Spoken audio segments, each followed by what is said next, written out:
Hello and welcome back to the True Crime Guys podcast. I'm Lorne. And I'm Michael. You get a little smile when I say that. You just get excited to record. I do. It's exciting. It's like, okay, here we go. Here we go again. Let's get ready. Let's get our game face on. Yeah, we got another fun case. Wild West again. Yeah, murder, but like fun murder. I feel like. Yeah, it's fun murder. It's so most old. Most of these dudes deserved it. They were dicks. Right. He's just cleaning up the town. This is a guy, for the most part, on the other side of the law. Yeah. Right.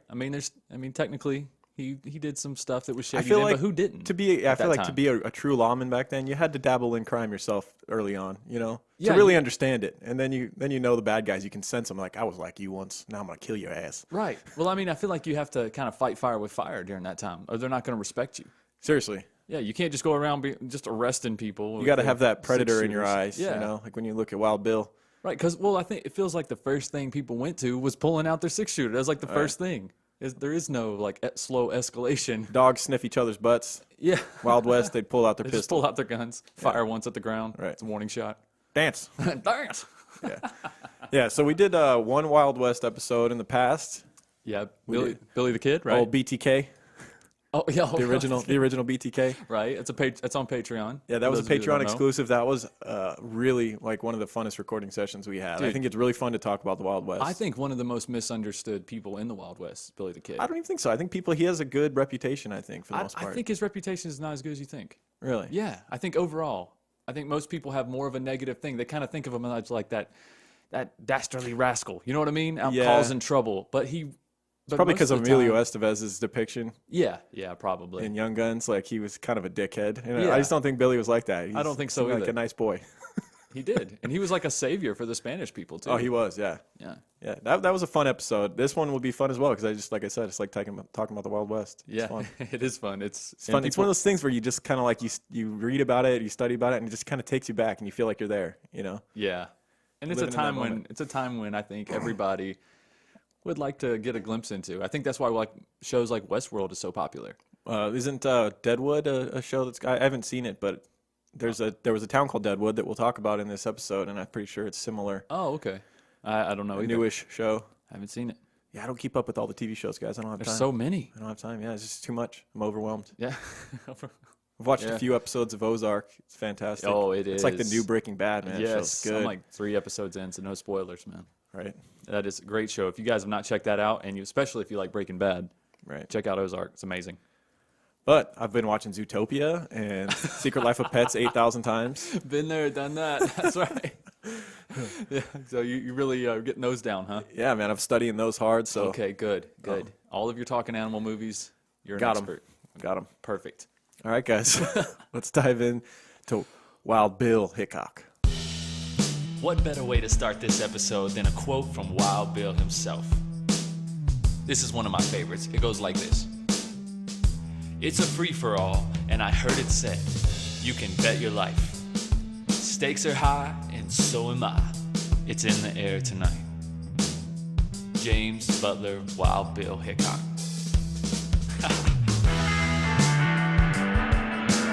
Made it to hell, but not the way he planned. Aces and eights is the dead man's hand. He did his best, upheld the law of the land. But he still died with the dead man's hand. Can you let me go to hell the way I want to? Can you let me go to hell the way I want to? Can you let me go to hell the way I want to? Can you let me go to hell the way I want? He made it to hell, but not the way he planned. Aces and eights is the dead man's hand. He did his best, upheld the law of the land. But he still died with the dead man's hand. Can you let me go to hell the way I want to? Can you let me go to hell the way I want to? Can you let me go to hell the way I want to? Can you let me go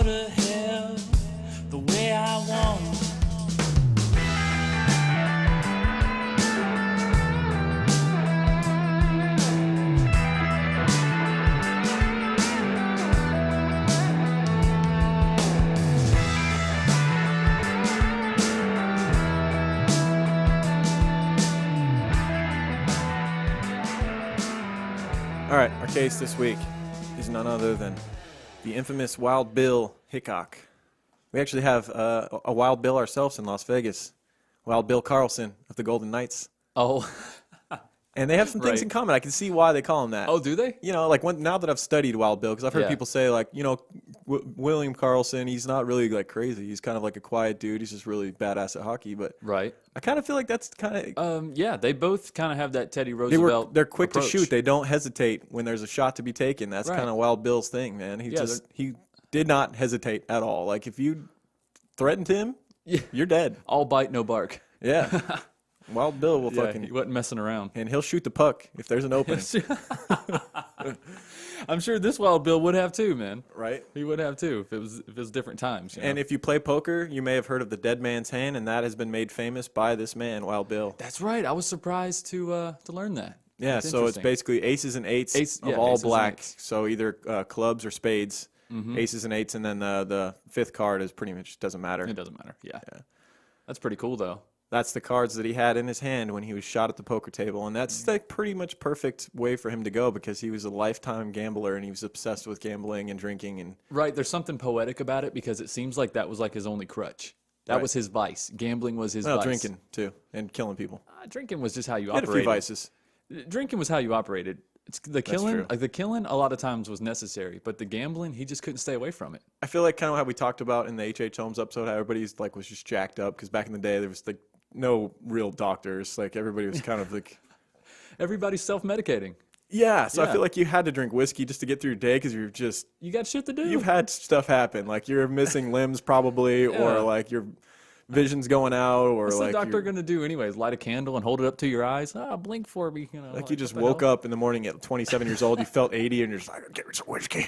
That's how you lived. They said that he would wake up in the morning, Wild Bill, and run to the bar to get like, just to get going. Like before he put his pants on, he'd have to run to the bar and get like a stock of whiskey. Morning whiskey. It's like coffee for us. Right.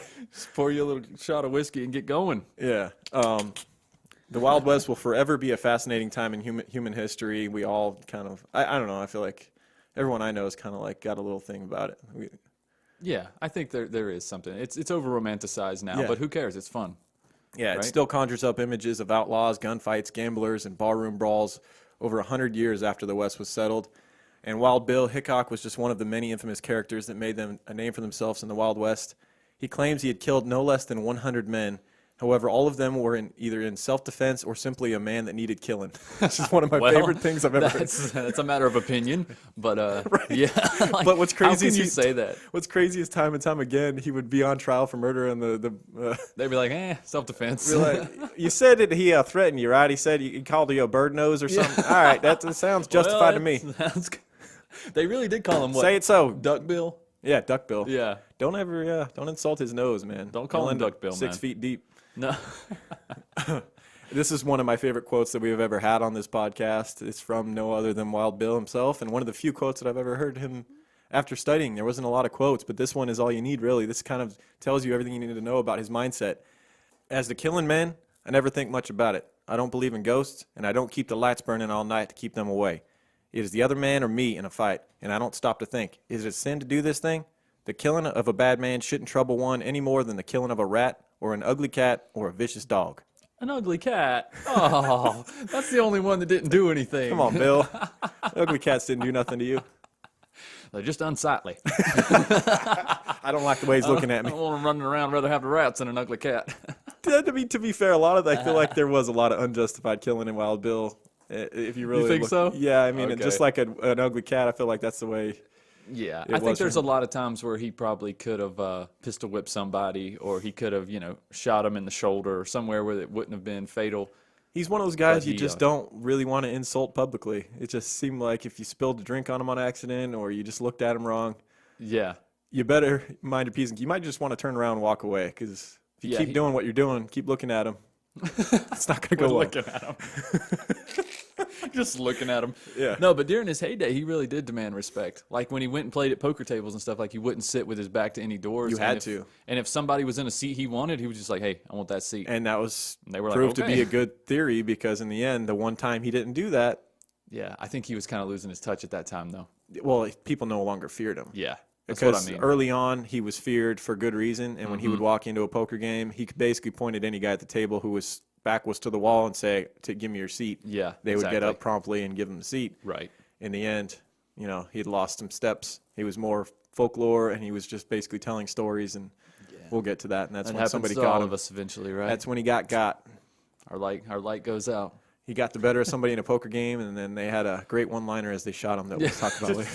Yeah, great. It's freaking fantastic. So James Butler Hickok was born May 27th, 1837. Do you want to talk about the books that we got? Yeah, I was just gonna say The that. first note I'll say about the book that I got was that they got his birthday wrong. Oh, fuck And that book. And our new researcher, Sarah S., caught that, thankfully. Nice job, Sarah. She cross-referenced about 5 other sources and said, yeah, for sure the book that we got is wrong on the birthday. Right. The book said May 2nd, and in reality his birthday was May 27th, 1837. Right. He was born in Homer, Illinois. The book that I got, by the way, was Legends of the West, The Life and Legacy of Wild Bill Hickok by Charles River Editors. And there was an Audible form, only like a little over an hour, like an hour and a Right. half long on Audible. It was a fun little read. Just, a bunch of factoids, and they tried to separate fact from fiction because there is seemingly a lot of fiction when it comes to Wild Bill, but a lot of the Wild West characters, that's How do you kind of know- why we love them. How do you know 'cause his birthday wasn't fiction? that's true. Uh-huh. Maybe this book is right. Who Yeah, knows? maybe that book's the only one. Maybe every other source just latched on to one that was 'cause wrong. My book also said the 27th, Yeah. which is what the majority of I'm going things to roll say. with that one. Yeah. And what was your book? It was called Wild Bill, The Story of James Butler Hickok by Donald J. Adair. And it's also just a little over an hour. Okay. And I think it's just because there's just not a lot filled in. Yeah. There's not a whole lot. I mean, there is, as far as, legend and lore and A lot things of what like we that, know and- about him is what others said about him. And that's kind of Right. the documentary we watched also on YouTube was really good. I forget the name of it. It's kind of like another theme, like Legends of the West. Right. Edition 3 or something. Yeah, it was like episode 3. It was episode 3 of some show about Legends of the West. And what they said is that we don't know a lot for sure about Wild Bill, but what we know is what others thought about him, and that's kind of all you have to go on in the Wild Well, West. That's yeah. like all the famous people's like when you heard others write about them or talk about them, it was like the vibe that they got. That's kind of what we have to roll with. Others truly feared Wild Bill and respected him, like people that were on the right side of the law, right side of history, seemed to Right. respect his mentality, which was if a guy's causing a ruckus in town, if he's an issue, other people are afraid of him, we'd rather him be gone, and Wild Bill would take care of that for him. Right. And he would bounce from town to town as he'd come in as some kind of a lawman and take people out, and then they'd kind of get afraid. At a certain point, they would Yeah, kind of go, pretty "This guy much. might be going a little overboard. Maybe we should move on." He did clear the dirty laundry for us, and He now was we need kind to of an move. axeman of sorts. Like he came in and just laid down the fucking law, and Yeah. everybody was like, "All right, this is the new law. This is what we have to do." While Thanks he's for cleaning here. up the town, Bill. Now we're a little afraid of you. If you could maybe kindly move on, Yeah, sir. you could leave. Like we can't do anything anymore. Right. You're starting to look at good folk a little sideways, and I think you're just bored. So maybe All the other guys are growing mustaches just to be in your good graces. Like this is getting ridiculous. seriously. But you also have to take into account the type of people that wrote about him. Yeah. So it's like General Custard, Yeah. and like there's a lot of other legends of the West and of the war that wrote about him. So it kind of makes it a little more believable, I think. And he was on, like we said, the right side of history. He was an abolitionist. He was Right. fighting for the Union. He was totally anti-slavery. He was born that way. His Raised family, that way. His Yeah. family was an anti-slavery house. They were actually like what we're about to get into was his upbringing and his house. His childhood home was kind of a safe haven for slaves that were passing through. Yes, it was like a nice safe stop for them on the way to Canada. Yeah. To get away. Yeah. So I mean, the guy just he was fighting for the better side of the Wild West history. I I think he was 9 times out of 10 he was on the same side. I think there was a few times where his selfishness got in the way, His or ego. whatnot, and his Yeah. ego, like when he killed people for making fun of him and stuff. Like that's Yeah.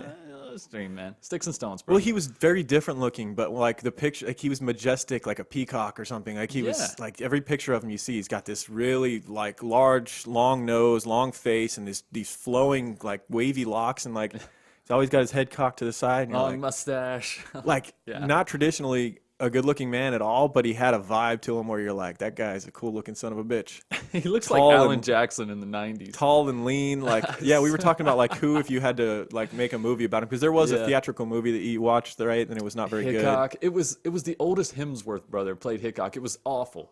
It's on Netflix. The wrong guy for the If job, you want right? to watch somebody who looks nothing like him at all, And play, he's not play him. necessarily a great actor either. Yeah, and he didn't even grow his hair out or grow a mustache. He looks like So fucking, he just half-assed the part. He looks like completely. an older, chubbier Thor playing Hickok. This makes no You sense. imagine like the Thanksgiving dinner where the Hemsworth family Hemsworth? sits down.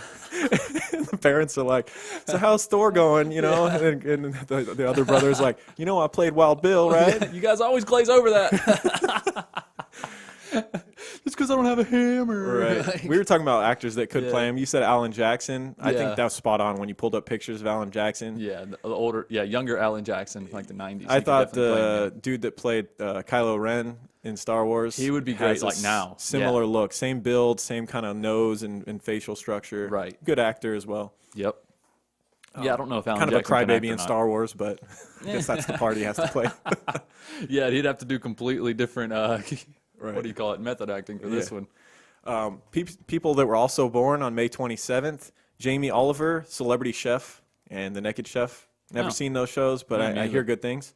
Henry Kissinger, the Secretary of State under Nixon and Ford. Oh. Andre 3000, we all love that. All right. Dude, all right. Outcast. Legendary. Hell yeah. Lisa Lopes, Left Eye from TLC. Oh, okay. All right, cool. Yeah, so some good company there. That is some good Good company. little mix. Yeah. Got some good music influence in there. Right? Some chef. For whatever that's worth. Naked chefs. Right? His father was William Alonzo Hickok, a farmer and abolitionist, as we had mentioned. Right. And his mother was Polly Butler. His family was originally from England, and they could trace their roots back to William Shakespeare. I thought they just rented from William Shakespeare. They just had ties to him, but they weren't actually like blood relatives. Correct. I think they just rented a flat or a house from Shakespeare. And if you At that did time. so back then, when almost nothing was on record, you could just easily say, if you knew him, you might as well have been a family member. Yeah, that's true. Why not, right? But I just don't, yeah. Most of the things that I found said that they just rented from him. He was like a landlord. But, yeah, whatever. Still interesting either way. Oh, yeah. You either knew him or you were a family member. Yeah. His father was said to have used the family house, now demolished, as a station on the Underground Railroad, so kind of a stop through a safe haven for Right? slaves that were talked passing about through earlier, to yeah. free states. Hickok was the fourth of 6 children. He had 3 brothers and 2 sisters.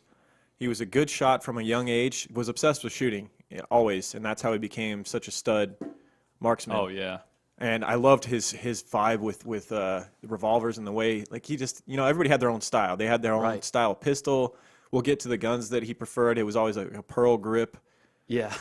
Yeah, they were badass. But he was using these skills to make money even at a young age. Like he was doing like bounty hunting for like wolves and stuff. People were having wolves terrorizing their farms and stuff. And Yeah, he would- gained a reputation as a Yeah. child, like around town as a Yeah. sharpshooter. He was a little badass kid. As he got older, his favorite guns became the Colt 1851 Navy model, and he had twins, like a pair of them, in his waistline, and he Right. would do a reverse twist, Right. like cavalrymen. So he would have them tucked in with the fucking handles out, and he would pull them out simultaneously. He wouldn't go across No. cross waist with his hand and draw. He would draw them both At the same in time. front, which is so And badass. aim right for the gut, too. So badass. Always aiming for the gut. It's I like, don't know. He headshotted a lot of guys too, from what I heard. yeah. But he shot a lot of guys in the gut. I think that was because, too, that he wanted to talk to them afterwards while they're laying there. Right. Like, just give them one last lesson before Yeah. he puts them out of their misery. Yeah, pretty badass style of a shooter, and he was known for being able to do some crazy trick shooting. Supposedly he could shoot a cork into a bottle without breaking the bottle. Things Yeah. like that. I want to know how many times you tried. Like, if you did it once and everybody's talking about like you can do it every time, Yeah, I know what you mean. Could he do it Like, every got time? lucky. Could he do it 9 out of 10? Could he do it 1 out of 10? In the movie, they had him shooting a cork out of the bottle. Okay, well So maybe they stuck the cork halfway in, laid the wine bottle Got on you. the counter, Shoot and he it off shot the the top. cork out of the bottle without breaking the bottle. okay. So I don't know. Yeah. But my book said that he shot it into a bottle as well. Yeah, see, the book that I read said he could drive a cork into a bottle without breaking the bottle. Yep, that's what I read too. But the movie is off though. Fuck that movie, man. I don't know why I watched the whole thing. to be honest. Like, now that I'm like, damn. Sometimes it's fun to just shit on it. It on the was, show, though, yeah. you know? It was. I couldn't turn it off, I guess. So there's that. I Yeah. didn't turn it off. Along with shooting as a child, he was also known to be a voracious reader and greatly enjoyed stories of legends of the frontier like Kit Carson and Daniel Boone. So kind of aspired to be. Yeah, I believe that. That's par for the course. Right. Photos of Hickok appear to depict dark hair, but it's now common belief that it was actually red hair or reddish shades that appear because of photography back then and black and white photos. Reddish shades of hair appear black in early photographs because the process of their sensitivity primarily to blue light. So, Right. Huh. Interesting. Didn't Billy the Kid, didn't they say his hair had a red hue too? He seemed like, yeah, I think that was. Yeah, I think he had like a red hue, and then his eyes were really blue too. But they didn't. But it was kind of hard to tell in the pictures. I think the same way with Hickok. Wild Bill, I think, he had like a bluish gray, is what I heard from the Yes. documentary Yes. with eyes. And he was known for his stare. He Yeah. had a cold but his eyes were either kind, if depending on his mood. Like when you first Right. met him, he had a very gentle demeanor, very kind. But if once you pissed him off, he had this demonish, like he could stare right through you and like make a man freeze in his. Right. It was like long as you place. didn't cross him, you didn't meet anyone kinder. He would do Right. anything for you. Yeah. And he was an opposing figure too, being 6'4". I mean, Is that how Yeah, tall he was? He looked. yeah. He looked every bit of it in pictures. Yeah, He's he was- very tall he and was stoic. a giant. Yeah. He was a beast of a man, He especially was at that majestic, man. He was like he stands out. You see him in pictures with groups, and you're just drawn to him. Well, he dressed different too. Like he even wore like a bright red sash, Much around like him, which Billy was- the Kid, very similar. Oh in that yeah, way Billy too. the Kid did like to dress up too, huh? I Yeah. guess they just like to stand out, and plus they had the money from doing all this other shit under the table and stuff. Yeah. Wasn't a problem. William Hickok, Bill's father, died in 1852 when he was only 15 years old. His father, when his father died, he left home, and it was said because him and his mother were both strong-willed individuals, and they just didn't get along. And without his father's presence, he just had to get away, part ways. Him and his Also, mom him just- and his mother didn't get along. they couldn't. They were just both too similar, and they were like both so strong-minded and passionate that I guess they probably fought a lot and argued Yeah. a lot. And without the dad there to kind of like, be the middleman, it was a matter of time. And Or he maybe took off. maybe Bill was just like his father because he sounded like he was, and maybe that was hard for his mother to have him around. Yeah. It's like, you remind me so much of your father now. Just get the fuck out of here. Like, you know what I mean? Like, Right. I don't know. In 1855, at age 18, Hickok fled Illinois following a fight with Charles Hudson. So there was talk about he left home because of his mom, and then he left town because of this event that happened with a guy named Charles Hudson. They were both working as mule drivers for canal boats on the Illinois-Michigan. Oh yeah, this was like canal. a dangerous job. This was like no just normal 9 to 5 right here. Like Was there any normal? I guess if you were making Yeah. shoes or something. a back then. blacksmith. But there was a something lot like that. of fucking No, there was dangerous probably a frontier lot of- jobs. Yeah. I don't know. Like there's probably like a butcher.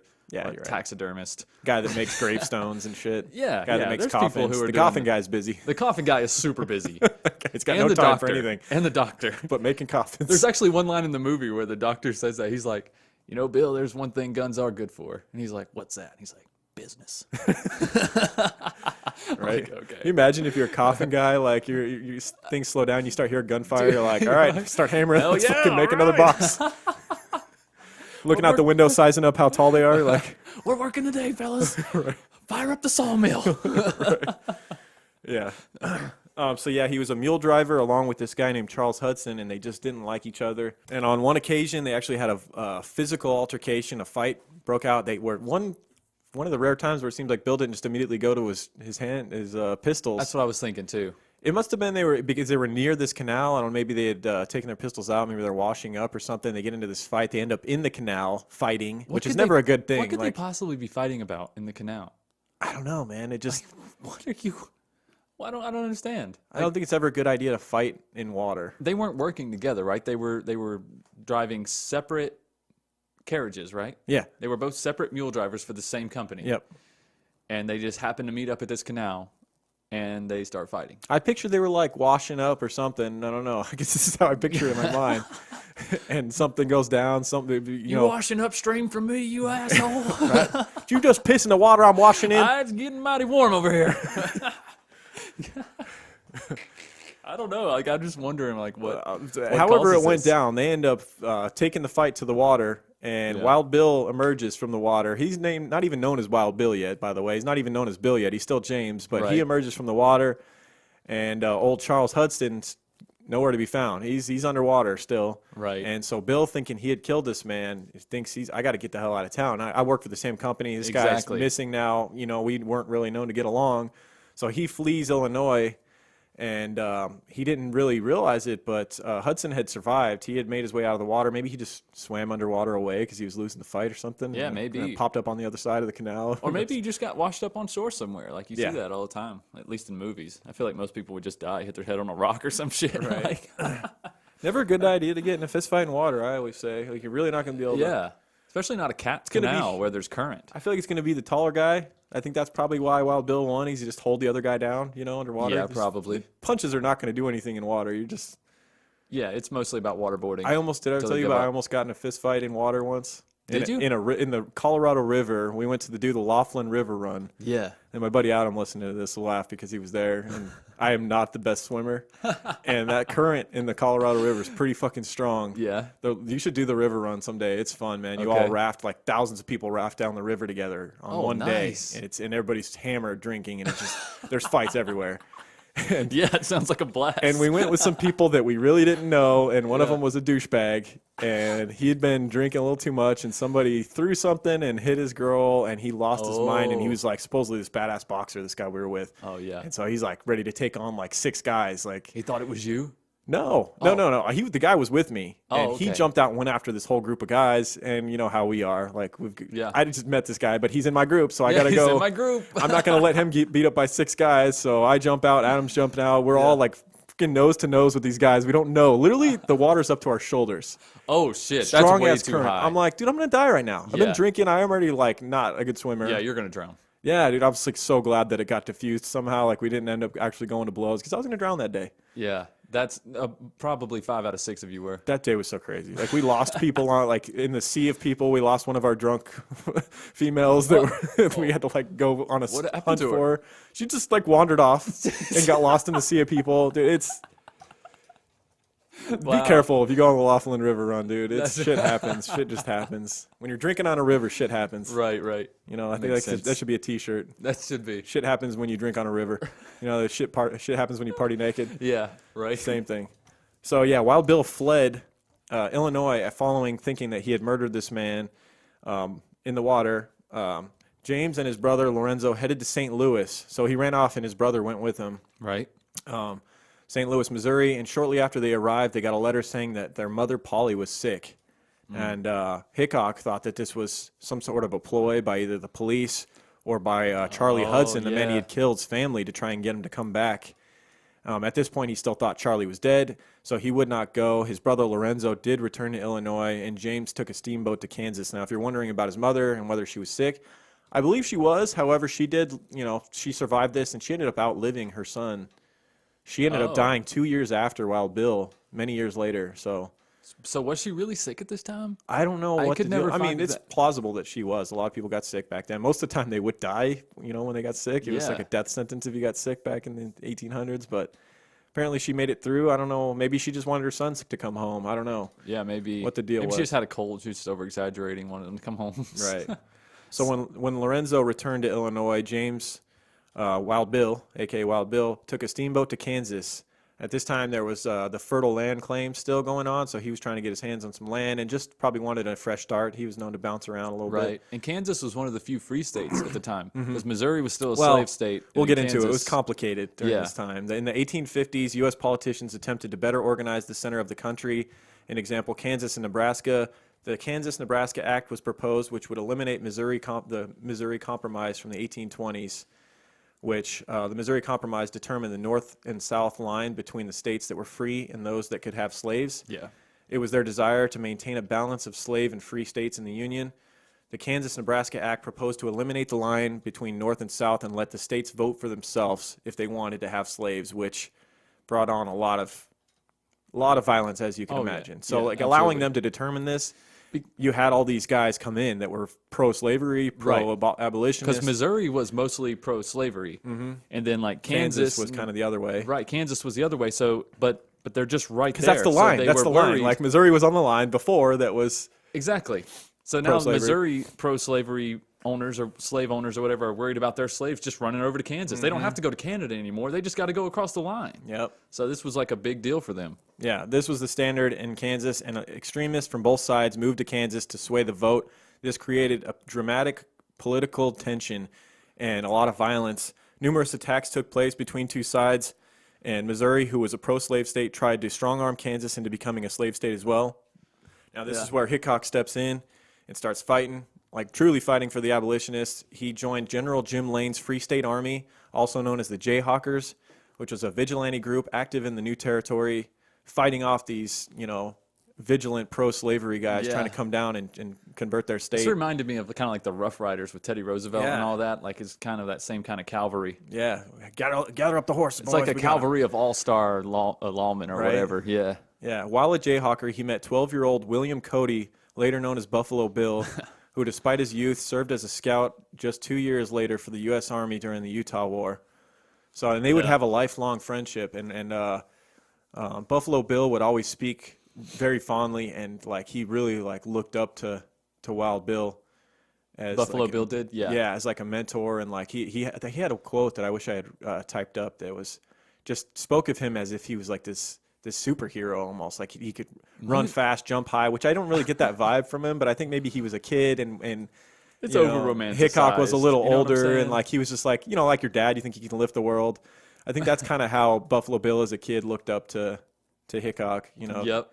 Because ultimately, like guys that really researched Wild Bill, they would say that the guy was not like, he wasn't fastest gunman. He wasn't physically, he just was not superior. But his calm under duress was what separated him. His ability to shoot accurately, not only like when he's just practicing, but in a gunfight. When a guy's shooting at him, there was nobody calmer. Like a guy's firing at him, and he is just calm as can be, and picks his spot and hits him. The other guy usually missed because of nerves.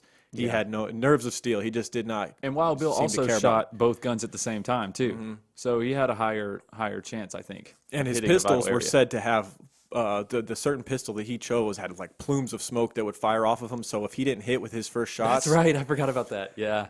he was really like blinded couldn't pretty see much. anymore at that point. And I imagine they couldn't see him anymore. It'd be like fucking Yeah, right. Chris Angel. He just disappeared. He just hides behind the wagon or some shit. Where'd he go? Most of the time it didn't matter where they could see him because they were already on the ground. Yeah, they're already on the ground. Yeah. Kansas did eventually become a free state, and Jim Lane became one of its first senators. Jim Lane being the guy that Hickok had joined in the Free State Army. Right. So their efforts to fight off these pro-slavery guys was not in vain. It really had good effects. Absolutely. By early 1857, Hickok moved from Leavenworth to Monticello, Kansas, where he became friends with a man named John Owen, who was married to a Shawnee Indian woman. Hickok had a brief romance with their teenage daughter, Mary. Whoa. But it got back to Hickok's mother that he was involved with an Indian. She sent his brother Lorenzo to put an end to it. And surprisingly, Hickok actually complied with his mother's wishes, but he did stay in Monticello. Wait a minute. So his mother is anti-slavery, but she's racist against Indians? Yeah. What? Pretty much. Doesn't make any sense. To be fair, Wild Bill himself would later supposedly brag a lot about killing Indians too, but then he would later employ them in his like traveling Wild West show that he would do as well. So it's kind of conflicting as to his beliefs on Native Americans. Well, maybe Wild Bill was more of a judge him on the character. So like certain ones he met, some he liked, some he didn't. But for his mother not to even know this girl, who was it, Mary? Yeah. Not even know her and like be upset with it. That's strange. And also, who told her? Like it's not like she saw a Facebook post. He probably wrote her a letter. Oh, and told her about it? Yeah, or maybe he wrote a letter to his brother and his brother ratted him out or something. Who knows? Yeah, that sounds more likely. Right. He probably knew his mother's beliefs on it. He just wanted to be he knew Wild Bill was his mom's favorite. He's like, you know, Bill's dating an Indian now. Right. He's been chatting with babes all day. Yeah, he's been chatting with Indian babes all day. I'm here doing all the work. I'm here skinning all the sheep. I'm doing all the things. I'm training to be a cage fighter. It's really getting serious. I'm making all the steaks. So he did stay in Monticello, Kansas, where he would be elected constable in 1851, or 1858, which is kind of like the end all be all. If you're constable, man, you got some power. Not the same as it is now. Right. He was 21 at this time. He was also, this is when he started being referred to as William or Bill. No one seems to know exactly why this is. But maybe he changed his name because he was still worried about that stuff that happened in the canal with that other guy. Maybe he just thought, I'll just change my name now that I'm out here in the Wild West. Perhaps. I've made a name for myself. He looked more like a Bill than a James, so maybe he just decided, Yeah. I Sure. should just roll with what I look like. I guess. Do you ever see someone you're like, you're definitely not what your name is? Yeah. It's like, what's with your name, man? Right. Well, because you're relating it to everyone you've seen with that name in the past, right? Yeah. I think that's the only thing. Right. It's like the first time you meet someone with a name that you've generally categorized as the opposite sex or whatever, and then you're like, oh, your name's Devin and you're a girl? Like, that's Lauren, different or whatever. for example. Or Lorne. Yeah. No, I don't. If it's Lorne, But like Lorne, like it should be spelled, the way it's spelled, but I've been known to even call myself Lauren for some reason because my mom always would fucking yell that in the streets. Lauren! they make it 2 syllables? Yeah. Yeah. It's not supposed to be. It's one. So. Right. And then some people will spell like LOREN instead of NE. Mm-hmm. Oh, dude. No one's yeah. ever spelt it right the first time ever. Ever. It's terrible. Yeah. And then my last name, forget about it. Forget about it. Yeah. Yeah, both of You know, us. it's a girl's name. You know how many times I fucking heard that growing up? No, I never heard that one. Thanks. Yeah, my son's kind of getting that now, but his name is Riley. But when we named him Riley, there wasn't a whole lot of girls named Riley. Yeah. But now it seems like it's like an uprise. Yeah. But like the only Rileys I knew were like a quarterback for like South Carolina, and then there was like another famous athlete named Riley. So I was just like, that's the only ones I knew of. Right. But yeah, now apparently it's a girl name. You know, it'll make him stronger. Yeah, whatever. Words can bounce off. Or me, he'll hate me okay? for it. Whatever, get over it. Yeah. During this time, when he was a constable in Kansas, he was writing many letters home to his family. He was concerned with the lawlessness of Kansas and stated it was not a safe place for women or children until law enforcement was in place, which seemed to be his motivation for killing these bad men, you know, the rats or the ugly cats. Is like he was really trying to protect the town, like the innocents of the town. Right. So that's why I like the guy. And maybe not all of his killings were completely justified in the moment, like they just said something wrong to him, but he knew their character, you know, and he knew that Right. the town would be better off without them around. World would be better off without them around. However, this is kind of ironic because he spent much of his life on both sides of the lawlessness and the violence that troubled him so much. In 1859, he joined the Russell, Waddell, and Majors Freight Company. It was primarily set up to supply military posts in the outposts of the Southwest. It eventually became the parent company of the Pony Express. So he gets this job, and in 1860, he was badly injured by a bear. Now, this story added so much to his legend. This is insane. For some reason, my book just glazed over this. Or Glazed over the grizzly bear killing, Decided not to add it in. I don't know if they just wrote it off as legend or what.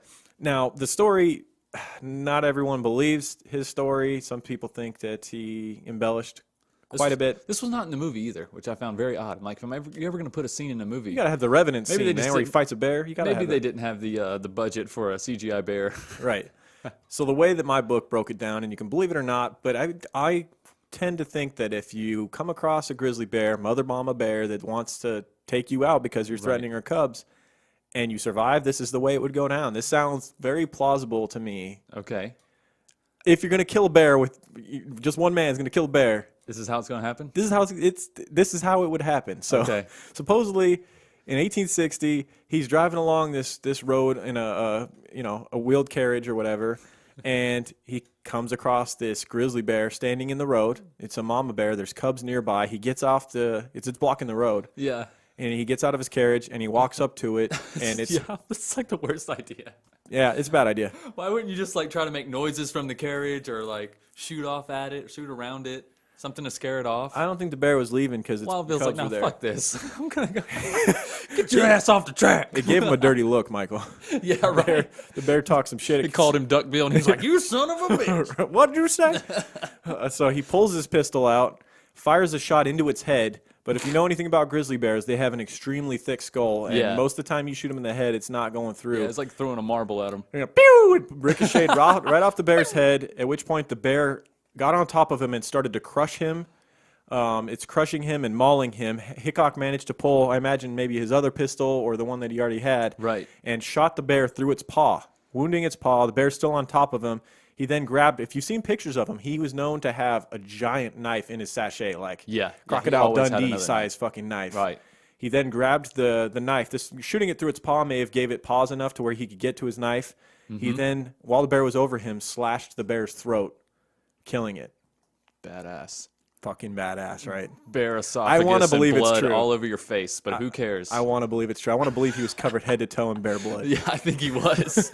He definitely was. And then he mothered the cubs and brought them to full size. He just gave him, he gave him a pat on the head and a kick in the ass and said, "Good luck." Life's rough. Get over Tell it. your mama not to stand in the road. She put up a good fight, mama. About time you boys get cut ties anyways. Hickok was severely injured, as you imagine. He had a crushed chest. His shoulder and arm were badly injured, and he was bedridden for 4 months before being sent to Rock Creek Station in Nebraska. Now, where he had to hold up was like a really, like not the best spot. He had to hold up in this, where was it, like Rock Creek or something. It was like a town that was like bad weather in the winter and stuff. Right. So it must It's have in been Nebraska. Nebraska, that's right. It must have been a rough 4 months of being bedridden there. But he would get back to stable condition, and he started working in the Nebraska Territory as a stable hand. That's where he recovered. Right. And this takes us to the Apparently that drove him absolutely nuts. Do you imagine living a life so far like Wild Bill? I mean, you fought a fucking bear and you killed it, and now you're going to work a 9 to 5 as a stable hand? a lot of good movies. Like gonna happen. Steven Seagal has these moments in every movie where he has to, He has to do his regular job. No.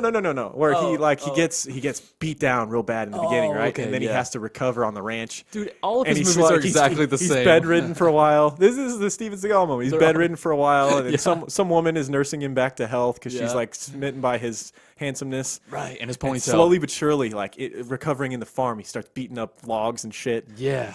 You know, Hickok's shooting fucking dimes out of the air. Yep. You know, he's recovering. He's getting his draw speed back. Yeah, him and the girl have This is the montage one moment. magical night together, and then he's ready to go. He is ready to go. And forever Got his rocks off. He's ready. forever she'll flicker bean to that one night. He'll be the one that got away. Yeah. Forever. That beautiful ponytail, gone forever. Yeah. Yeah, he was known to have a beautiful ponytail. Dude, when do you when he think- didn't let the locks down, the ponytail was riding. What do you flopping think? around You on the think horse. that was like in his contracts? Always like, yeah, I'll do it, but I got to keep the ponytail, man. Right. I'm keeping the ponytail. Yeah. Did Hemsworth, the Hemsworth brother, forgotten brother, have a ponytail in the movie or no? Hell no. He What the just freaking fuck, had man? regular short hair, and he had like this nice 5 o'clock shadow scruff. He didn't even have the mustache. If you're gonna take the part, man, Yeah, do it all. do it right. Jesus. This takes us to the infamous McCandless incident. The freight company had built such a stagecoach. You know, the company that he's working for, this freight company that would later become the Pony Express. Right. He went back to work after the mauling incident, after the montage moment. He goes back for the freight company. They had built a stagecoach stop along the Oregon Trail near Fairbury, Nebraska, on land purchased from David McCandless. David McCandless was kind of an asshole. Yeah, he sold the plot of land where this stop is, right, to, at this time, Wild Bill's boss, Yes. the company he's working for, and this McCandless guy is owed money, Right. and he wants his money. To be fair, I mean, Wild Bill's company's not paying up. They're Right. struggling at this time. They don't have the money to pay up, and McCandless comes for his money, and this big showdown There's only one way to happens. do that in the Wild West. You know how this goes. Yep. Yeah, we've seen this. Yeah. This put David McCandless and Hickok in the same place. They did not get along, even leading up to this moment where McCandless came for his money. Hickok began to see a woman leading up to this named Kate Shell, who McCandless was also interested in, even though he was married. So you talk about him being an asshole. Yeah, he's Well, trying to. McCandless also picked on Hickok a lot. He was one of the first ones to give him. He gave him the Duckbill Duckbill moniker. name. Yeah, maybe that's where Bill came from.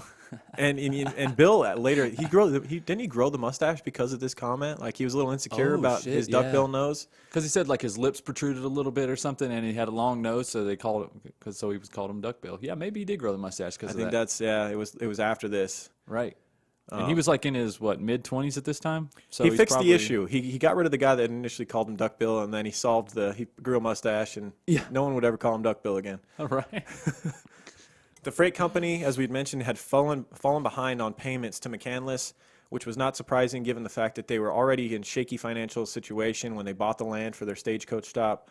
I guess they were hoping that business would pick up and they would eventually be able to, classic mistake. If you can't afford it now, don't assume you'll be able to later. Right. On July 12th, 1860, McCandless went to the land with his son and 2 of his employees to demand they give the possession of the land back to him. One of his sons was, his son was 12 years old at the time, by the way.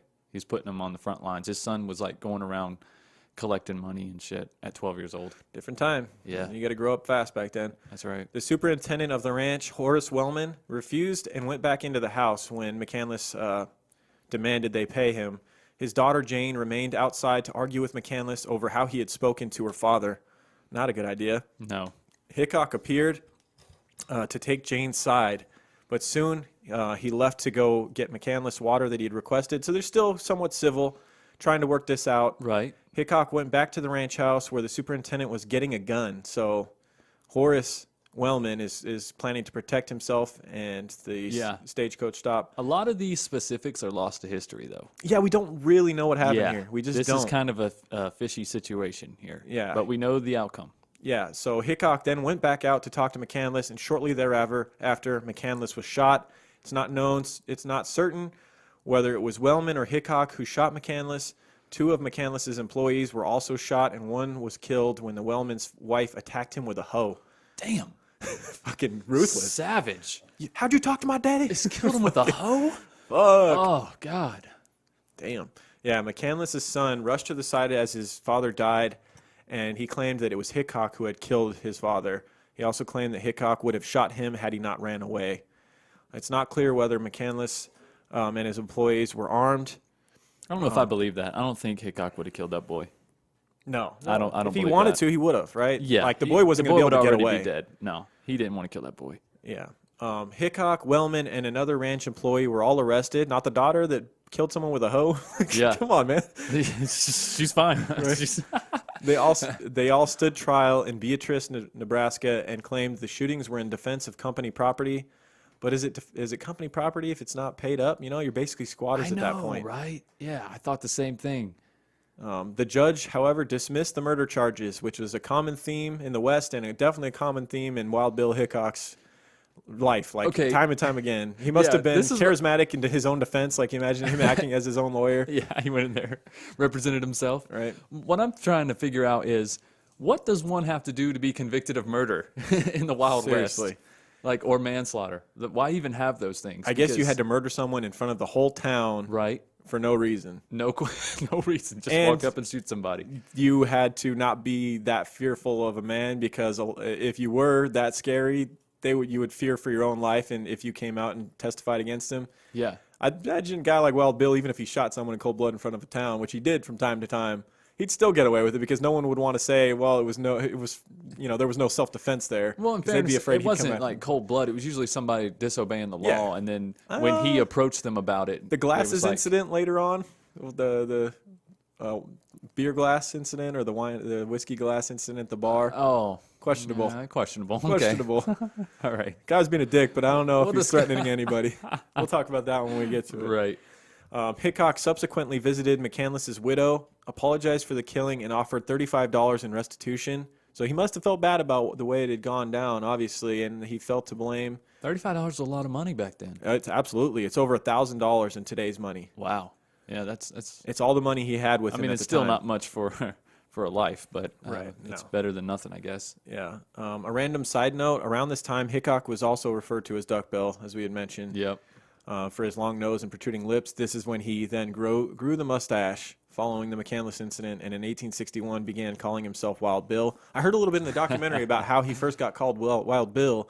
He had defended a bartender who was about to be lynched, right? Yeah, and didn't some lady just holler it from the crowd? So he saved this bartender's life from being lynched, and then as he was taking the guy away, she said, "Good for you, Wild Bill." Yeah. And he just kind of took it and ran with it. Yeah. It's like Wild Thing on Major League. Right. Ever seen that, Charlie Sheen? No. Oh, my God. I think I did when I was a kid, but Yeah. it's a long time ago. He was also known before 1861 by Jayhawkers as Shanghai Bill because of his height and slim build. Huh. Let's Makes get into sense. his service in the Civil War. After the Civil War broke out in 1861, James Hickok became a teamster for the Union Army in Sedalia, Missouri. Sorry if I butchered that town. Sedalia, maybe? Sedalia.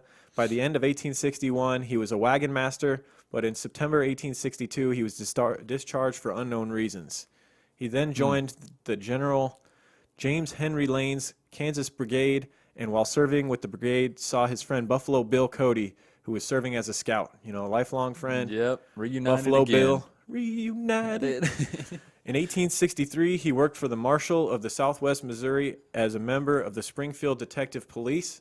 Just jumping around from town to town as a lawman, you know, taking Right, jobs I as think he he can. took wherever the most money was. He went to the highest bidder. Or where he was needed most. I think he liked to go in and clean shit up. Maybe. His work included identifying and counting the number of troops in uniform who were drinking while on duty, verifying All of them. yeah, for real.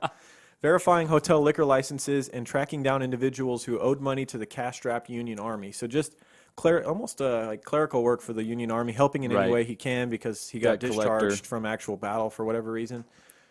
Common theme with guys we study. You know, they join the military. We talk about it every week, and then somehow like it's They kind of do. These blurry guys- how they end up leaving. Well, because a lot of these guys, especially these guys in the Wild West, rub people these the wrong guys that way. made history, they're not guys that take orders from people, typically. That must have been what it was. Yeah. He came in and tried to act like the general right away, and Right. They're like, nah, you can move along.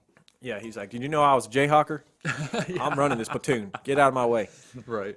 Look at my mustache. Look at this Don't call me stash." Duck Bill." Wait, last thing you ever said. Yeah. Buffalo Bill claimed that he encountered Hickok disguised as a Confederate officer in Missouri in 1864. Hickok had not been paid for some time and was hired as a scout by General John B. Sanborn in early 1865. And in June of 1865, he mustered out and went to Springfield, where he gambled and drank a lot. What a shocker. And as we get later into his life, we'll see more and more of this. He always was a gambler. He loved poker, Oh, God, yeah. but it just got more and more, and he began to do less. He actually saw gambling as his main source of income. But it was very up and down, obviously, because he was not a Absolutely. professional He gambler. wasn't that great at it, No. but he did it so much that he actually made more money gambling than he did working his daily. Usually, his daily job was just to fund that Imagine habit. if you weren't a pro, he would probably get the better of you. But when he later went to like Deadwood, that was like there was guys there that's all they did, and they were Yeah. professional poker players, and that's where he started kind of getting taken advantage of Right. at the table. That's where sunglasses were invented.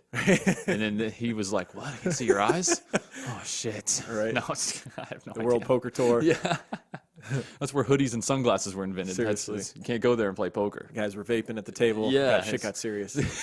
Why didn't Hickok just like shoot off his guns and then just let the smoke cover his face and just lay his cards down and the smoke cleared? Right. Boom, bitches. Ace up his sleeve. Yeah. In the 1883 history of Greene County, Missouri described him as by nature a ruffian, a drunken, swaggering fellow who delighted when on a spree to frighten nervous men and timid women. That's how the history of Greene County, Missouri described him in 1883. Well, okay. That's I would one, say that's one way, maybe I they guess. didn't know him too well. I don't think he delighted in scaring timid women. Like that just didn't seem to fit the rest of his narrative. No, it did not. Nervous men, yeah, I could see that. But timid women, I don't think he did he even kill any women? No, I never. I don't think he killed No. none that were documented at least. No. Let's get into one of his infamous duels. He had a duel with a guy named Davis Tutt, and this is known to be maybe the earliest duel, like in a classical sense, where they stand off in the street with a Yes. crowd and draw to see who can win. You know, who has the quickest and But- accurate shot. Tut was really jerking his chain here though. Yeah. Like he was really he was really provoking him. Yeah, no, he Yeah. earned it. He earned Yeah. he earned that battle, and Yeah, and he he did. came on the wrong side of it. While in Springfield, Hickok and a local gambler named Davis Tutt had several disagreements over unpaid gambling debts and their mutual affection for the same women. Hickok lost a go. This happened a lot, where Hickok was into a woman, another dude was into, and there's this tension that built up. How many attractive women were in these towns? Like, it's a different time, right? And then there's the probably like fucking 4 or 5, and like every dude was trying to Majestic get with Wild Bill Rosen with that ponytail flopping around, him. And that fucking- mustache and that the wind, mustache. Fucking man. his pearl grip and pistols. that red sash around his trim waist. That What do you? bear blood still on his big knife. I'd like to read a Wild Bill novel written by Anne Rule. Seriously. 3 chapters on his physique. Yeah, right. Hickok had lost a gold watch to Tutt in a poker game, The watch had great sentimental value to Hickok, and he asked Tut not to wear it in public. This would be, kind Right, of because he was it slight wasn't to him. he didn't give him the watch. The watch was just collateral. Collateral, He was yeah. just holding it until he paid his debt back, and he was like, well, while you're holding it, please don't wear that in public because that will be, a huge disrespect Not to only me. that, I feel like Wild It's Bill was disservice. a guy that paid his debts. Like, he would have paid him back. I think he would have as too. soon as he had the money. Yeah. They initially agreed not to fight over the watch, but when Hickok saw Tut wearing it, he warned him to stay away. And on July 21st, 1865, the two men ended up facing off in Springfield's town square, standing sideways before drawing and firing their weapons. Their quick draw duel was recorded as the first of its kind. What? Crazy. Now, I mean, that could be up for, debate or dispute. Maybe someone There's would no listen way. to this and say, no, Yeah. actually, the first one's here. But Yeah. it's one of the earlier ones. We can Okay. at least say that. Tut's shot missed, but Hickok struck Tut through the heart from about 75 yards away. That's Jesus crazy that they were that Christ. far apart, right? Because most duels Yeah. you watch in the movies, they're like, what, 10 paces? Or, 75 yards is like the whole length of the town. right. Now, it's no surprise the other guy missed with his old fucking pistol. Yeah, stand over there. I'll shoot you from the west side. I don't care. Right. After he got shot, Tut called out, "Boys, I'm killed," before he collapsed and died. And you imagine Hickok calmly walked over and Took his his watch back. Right. 2 days later, Said, Hickok. ooh, happy hour. Headed to the saloon. Every hour's happy hour for old Wild Bill. That's right. 2 days later, Hickok was arrested for murder. The charge was later reduced to manslaughter, however. So even though this is a duel, I feel like the laws for duels later got worked out in the Wild West, and they're like, hey, you guys agree? Yeah. We're cool with it. My book said that he didn't even get charged for manslaughter. Like, that was the original charge, but it didn't stick. Well, supposedly he was released on $2,000 bail, Who which is a who paid shitload that? of money, man. Right? Yeah, who paid that? He didn't have that kind of money. No. And stood trial on August 3rd, 1865. At the end of the 3-day trial, in which 12 different witnesses told 12 different accounts of what happened, the jury voted to clear Hickok, resulting in public backlash and criticism of the verdict. Yeah, I can see, like, different people coming up there and trying to get their 15 minutes of fame, He's just eyeballing them, like, telling their "Well, don't you crazy ass say story. nothing." Yeah, right. Several weeks later, an interview Hickok gave to Colonel George Ward Nichols, a journalist known as the creator of the Hickok legend. So this guy is a big reason why everyone still knows about Wild Bill. Right. The interview was published in Harper's New Monthly magazine under the name Wild Bill Hickok, or I think it might have even said Wild Bill Hitchcock. Hitchcock? Yeah, Oh, which it was spelt it wrong. must have been a typo. Yeah. The article recounted the hundreds of men, quote unquote, whom Hickok had personally killed and other exaggerated exploits. It's possible this article alone is one of the biggest reasons for his legend to this day. And it's also important to note that he is the main source and only source for this article.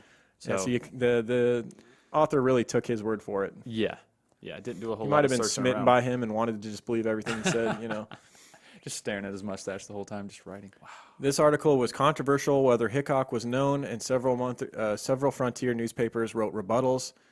In particular, the citizens of Springfield did not appreciate being referred to as simple and dirty, which the article had referred Ooh. to them as. Yikes. So this article wasn't without controversy. Right. In September 1865, Hickok came in second in the election for city marshal of Springfield. Leaving Springfield, he was recommended for the position of deputy federal marshal at Fort Riley, Kansas. Yeah, I guess he didn't want to be there if he didn't win the election, huh? I am playing second fiddle to nobody. Yeah.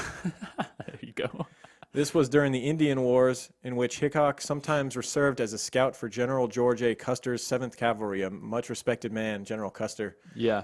He actually, he really respected Hickok as well, though. Yeah. It was kind of a mutual respect. Yep. Now we'll get into there's speculation that he had killed some Native Americans, and he had bragged about doing so. Hickok was reported by some to be an inveterate hater of Indians, someone who, like, just by nature hated. But it's just, like, there's several conflicting things regarding About to say, that, he though. didn't hate that little teenage girl one, apparently. Yeah, and then later on, like I said, he would have them travel with him for part of his, like, Old West show that he would do later on. Yeah.